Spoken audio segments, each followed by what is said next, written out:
Hello everyone, আসসালামু আলাইকুম। আশা করি সকলে ভালো আছেন।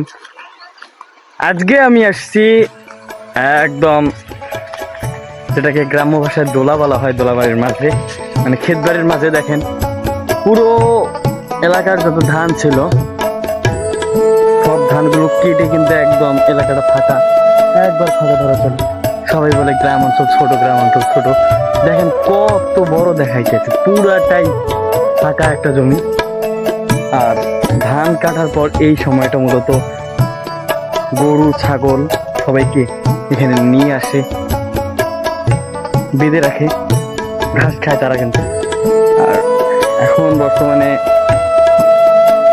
সবাই চাষ করতেছে জমিগুলো। আর দেখেন ওই যে ওই ছেলে দেখা দিতেছে, ওরা আমার বন্ধু একটা আছে কাপিল, ওরা কিন্তু খেলতেছে ফুটবল।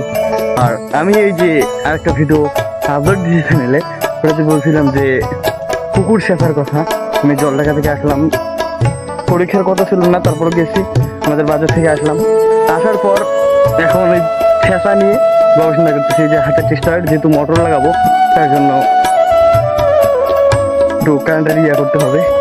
ওই টেস্টার নিয়ে আসছি আমার বন্ধুর কাছে, যে তুই আসিস, আমরা ওখানে মেশিন লাগাইতেছি। তো আজকে এই পর্যন্ত, সবাই ভালো থাকবেন, সুস্থ থাকবেন। সাথে থাকার জন্য ধন্যবাদ। আসসালামু আলাইকুম রহমতুল্লাহি ওয়া বারাকাতুহু।